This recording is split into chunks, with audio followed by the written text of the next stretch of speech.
Hi and welcome back to PDA Dad UK.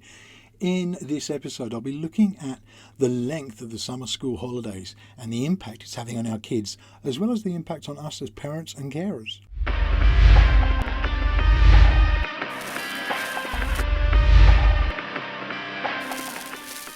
As I say, welcome back to PDA Dad UK. Before we go on, please do go hit like, hit subscribe, ring the bell. You'll always know when new content's coming up. Every time you do that, it just makes a big difference to the number of people who get to hear this. It just triggers the algorithm, so it'll be an amazing thing for you to do. Please do that as a favour to me. As I said before, in this episode, I'm going to be talking about the length and time of school holidays and the impact it's having on our kids, and I think as well, the impact it has on us as carers and as parents. My kids went back to school last week and they've had a few days back in, and right now I'm still in recovery mode from having had the kids around for what drummed up to be 7 weeks. So traditionally summer holidays 6 weeks, but I'm finding what's happening more frequently is they're tacking on the inset days at the beginning and at the end. So what it's actually done is extended that 6 weeks out to nearly 7 weeks. Now that has a dramatic effect.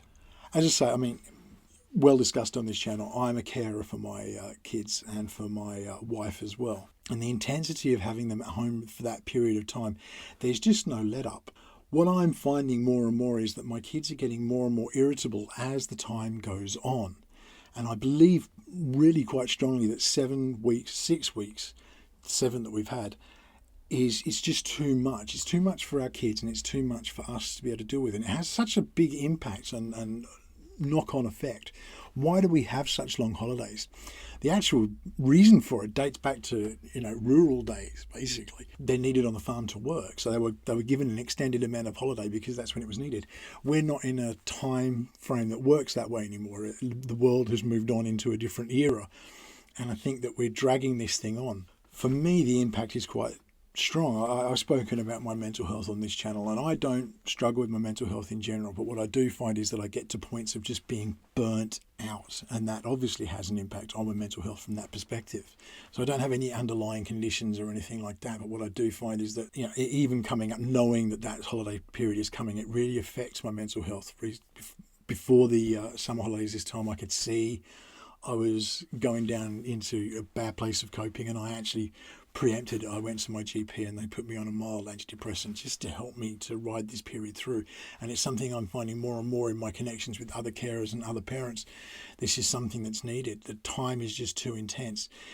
For parents who work in everyday jobs, it's even more challenging because they're having to balance being able to get to work, being able to have the kids taken care of, and it just compounds with this length of time that it takes. The impact on our kids is dramatic as well.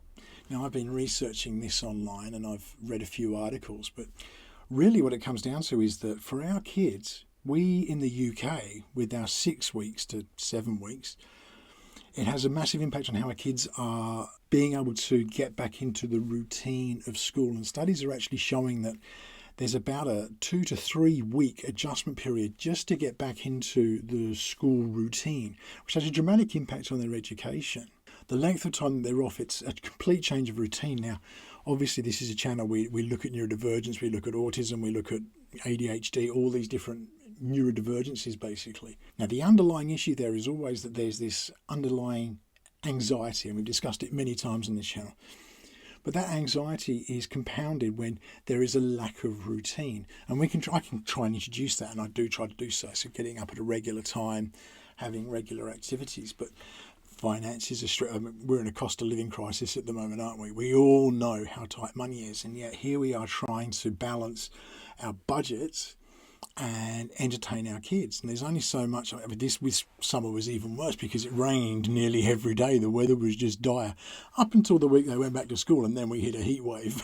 Which is just welcome to Britain, I guess. That's the life we live in this country. But it struck me that it was just nuts that we're having to engineer things for them to do, and there's only so much they can do. The world has changed in the last 10 years even, I think, as well, in that we're so much more encouraged to be what's labelled as helicopter parents. We always have to be around.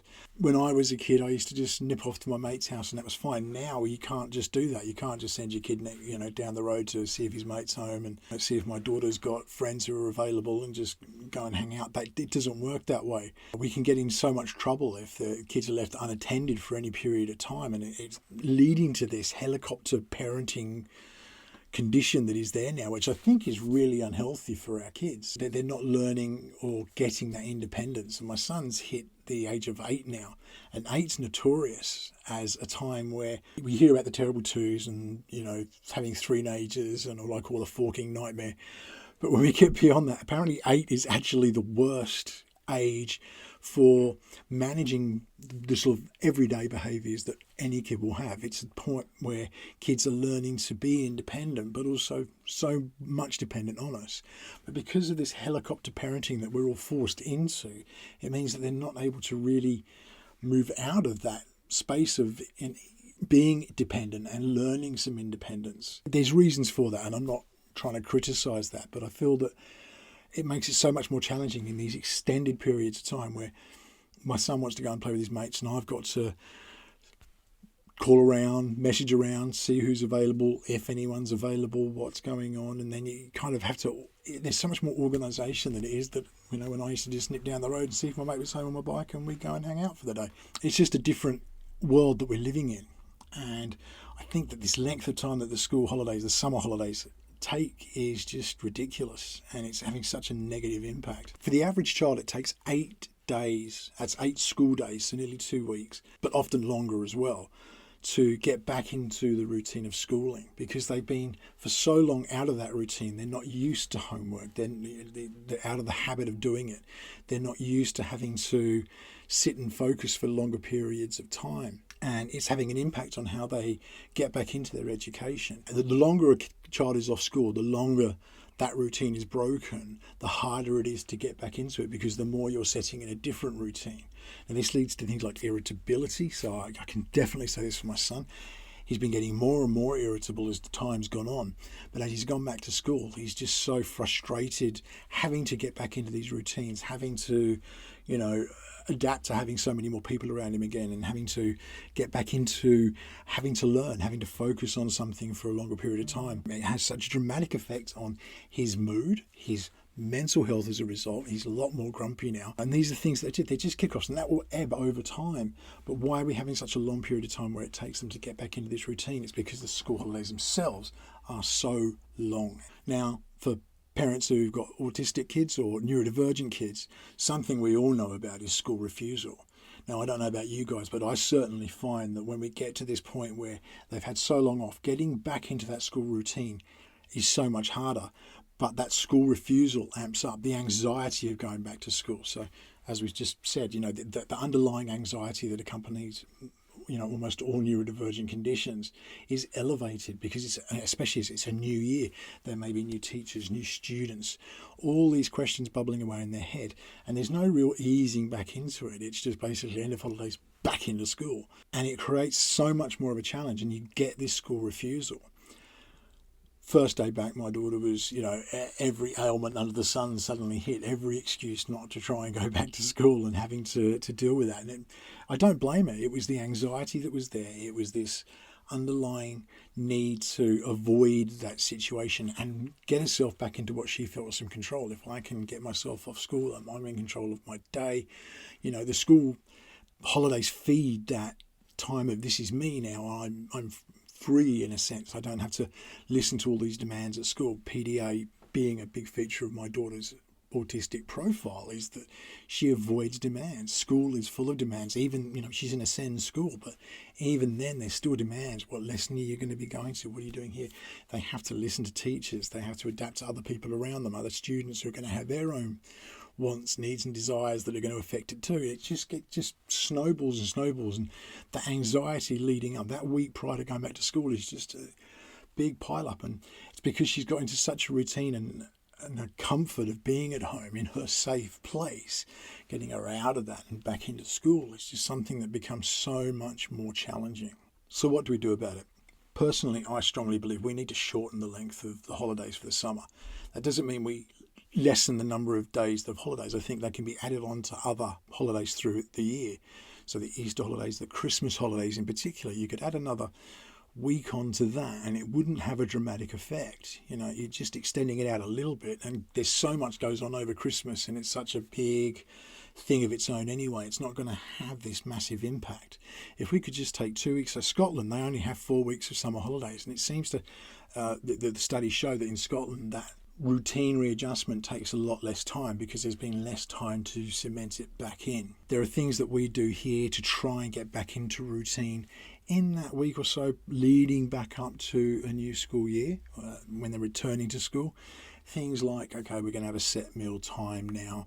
We're going to start reinforcing bedtimes, maybe trying to get some more cemented sleep in so there's a routine in place. But that's challenging in itself. It's difficult when they're struggling, they've been trapped indoors, they haven't burned all the energy off that they maybe need to, and so trying to get to sleep is more difficult. There's a load of things that come along with that, but it's just trying to set those routines back up so that when school hits, it's a little less jarring. Getting up at a certain time rather than sleeping in, just starting to adjust back into something of a routine that is similar to what they will face at school again. And I really try and talk to my daughter about this stuff. So we talked about it before. I text my daughter a lot. She texts me. She finds it much more comforting to be able to, her head's a muddle of loads of information and she finds it very hard to process. But when she types it out or writes it out, she kind of sorts it out in her head as she's writing it. So I get a much clearer perspective of what's going on. She finds it really helpful, and I certainly find it really helpful. So what I'll do is try and, how are you feeling about it? Let her know I'm here to talk to her when she's ready to talk to me, trying to give her that control over the situation, that PDA need for control, and letting that settle in so that she can come to me and say, I am struggling, I'm, worried. And, she still doesn't understand it. She said to me the other day, I'm struggling. I don't know why.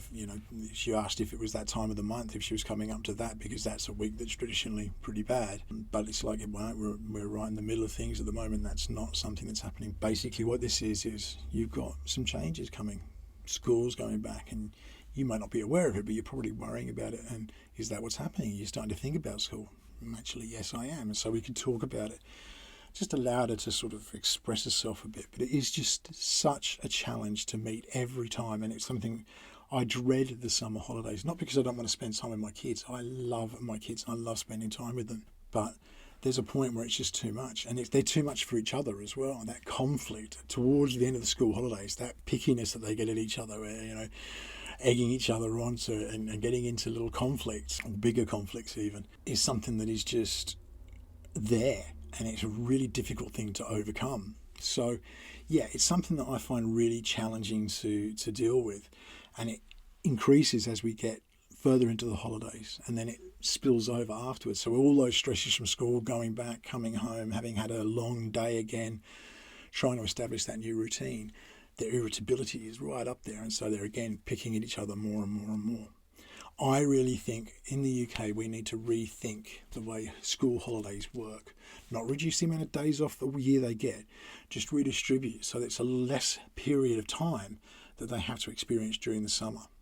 That's my 2 cents on it. I'd love to hear your opinions. If you can put it in the comments, just let us know what your experiences of the school holidays have been, what suggestions you have for getting back into a routine, what works for your kids, what works for what you're doing to help them get back into something that, eases back into school in a more smooth and deliberate way, I suppose. So please put it in the comments. I'd love to hear from you, and it's something we can focus on in a future episode. Please do go hit like, hit subscribe, ring the bell. You'll always know when I've got new content coming up. If you've enjoyed this, make sure you do hit that like. I will see you again on the next episode. In the meantime, please do stay safe.